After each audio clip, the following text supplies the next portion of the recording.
nama saya Amira Lutfi Yasmin. Saya dari Prodi Manajemen, NIM saya 111222083. Pada segmen kali ini saya akan menjelaskan tentang budaya organisasi di PT Tokopedia.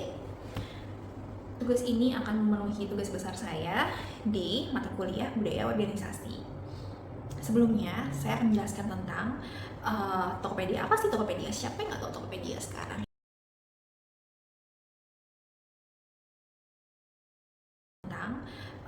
Tokopedia, apa sih Tokopedia? Siapa yang nggak tahu Tokopedia sekarang, ya kan? Perusahaan e-commerce ya, unicorn asal Indonesia yang didirikan tahun 2009 oleh William Tanuwijaya dan Leontinus Alfredison. Visi mereka itu untuk membangun ekosistem digital untuk Indonesia. Kemudian nilai inti mereka punya itu adalah grow together, customer first, always day one, dan think global, act local. Tokopedia dikenal dengan budaya kerja startup yang cepat, inovatif, dan kolaboratif. Nah, aku akan menjelaskan tentang cara karyawan berinteraksi dan nilai yang tampak. Apa sih maksudnya? Nah, menurut dari berbagai media yang meliput, jadi ada beberapa yang terlihat atau tampak kayak interaksi di kantor tersebut, di Tokopedia ya, itu struktur organisasinya flat aja. Jadi kalau karyawan intern sampai VP bisa diskusi langsung Slack, gayanya santai dan terbuka. Kemudian kebiasaan kerja mereka itu menggunakan sistem Agile and Sprint. Jadi jam kerja itu fleksibel, bisa WFH, WFC, work from cafe, like Gen Z usual. Kemudian tapi saat event 11-11 atau Harbolnas dan akhir tahun di 12-12 itu jam kerja itu bisa sampai malam, bahkan kayak balik lagi tuh kayak tetap kerja karena mereka itu tetap menghidupkan chat di malam hari pun gitu kan. Kemudian tuh hustle culture kalau di Tokopedia itu karena bilangnya tadi inovatif, cepat bergerak, dan kekeluargaan sistemnya, juga always day one tadi itu semangatnya kayak hari pertama terus ya kan. Masalahnya di mana? Masalahnya karena burnout karena budaya always on tadi dan hustle culture itu yang menyebabkan karyawan-karyawan itu jadi tertekan. Ketika Harbolnas dan 12-12 tadi itu menyebabkan mereka tuh jadi saat campaign besar-besaran tersebut, jadi ekspektasi kerja 24 jam tuh dianggap normal. Sangat memuakan bukan? Karena kita semua sebagai manusia butuh istirahat ya kan. Always day one nilai tadi itu disalahartikan semangat terus berinovasi berubah jadi harus selalu kerja. Kemudian karena nggak ada batasan digital tersebut ya, jadi meskipun kita sudah pulang ke rumah, tapi pikiran kita masih di kantor karena kayak chatnya terus hidup meskipun karyawan sudah. Hal tersebut menimbulkan dampak yang sangat berimpact karena pada saat karyawan stres dan gangguan kesehatan mental, kemudian work-life balance yang hancur, jadinya tuh perusahaan mengalami turnover yang tinggi, produktivitas menurun dalam jangka panjang.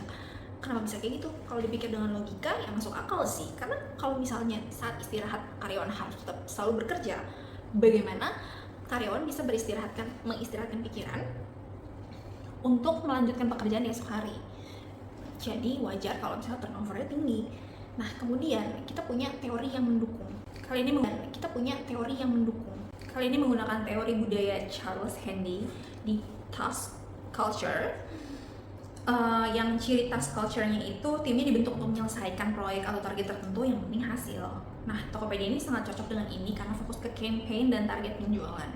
Tapi kelemahannya apa sih? Kelemahannya itu karena terlalu fokus ke tugas, aspek kesejahteraan manusia sering terabaikan. Inilah yang menjadi karyawan burnout.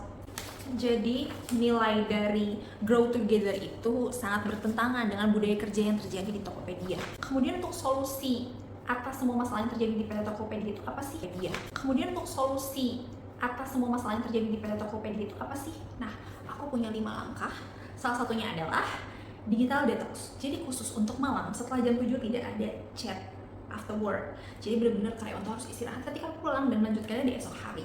Kemudian adakan no meeting saat hari Jumat. Karena seperti orang-orang pada umumnya TGIF, ya semua karyawan pasti senang kalau misalnya Jumat itu waktunya untuk sedikit bersantai. Dari Senin, Selasa, Rabu, Kamis itu mereka bersikeras untuk kerja dan memajukan perusahaan. Dan yang kedua ada program mental health. Jadi setiap karyawan diberikan 2 hari per tahun untuk cuti mental. Kemudian diberikan konseling gratis. Tujuannya untuk apa? Tujuannya untuk memberikan keringanan kepada karyawan dan juga wadah untuk mereka mengeluarkan sampah-sampah di kepala mereka. Yang ketiga, kita harus mengubah sistem KPI. Jadi jangan menilai dari siapa yang paling sering lembur, tapi nilai dari siapa yang kerjanya paling bagus dan berkompeten. Yang keempat, ubah rotasi kerja.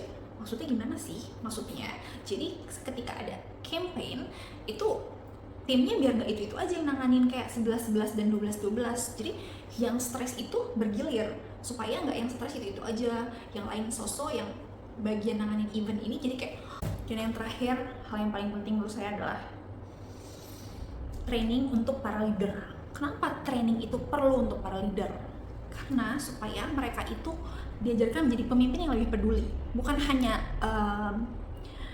nuntut 24 jam standby untuk tetap kerja, tapi untuk memikirkan juga nasib-nasib karyawan, juga impact. Kesimpulannya adalah budaya organisasi yang terjadi di PT Tokopedia menurut saya sudah sangat kuat dan menjadi kunci kesuksesan bagi Tokopedia itu sendiri. Namun agar bisa grow up together secara berkelanjutan, perusahaan harus menyeimbangkan antara ambisi dan kesejahteraan karyawan, karena itu penting untuk keberlanjutan Tokopedia itu sendiri.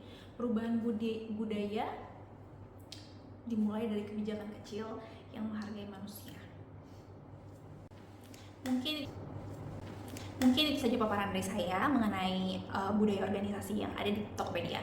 Saya sendiri tidak bekerja di sana, namun dengan bantuan beberapa sumber dan jujur chat AI, saya terbantu untuk menemukan dan mengulik masalah-masalah yang ada di Tokopedia. Besar harapan saya untuk bekerja di Tokopedia juga. Sekian pemaparan dari saya. Terima kasih pada yang terhormat Ibu Yanti Herawati Purnama atas 1 semesternya. Semoga Ibu sehat selalu, diberikan kebahagiaan dan selalu dekat dengan orang-orang yang baik. Sekian, wassalamualaikum warahmatullahi wabarakatuh.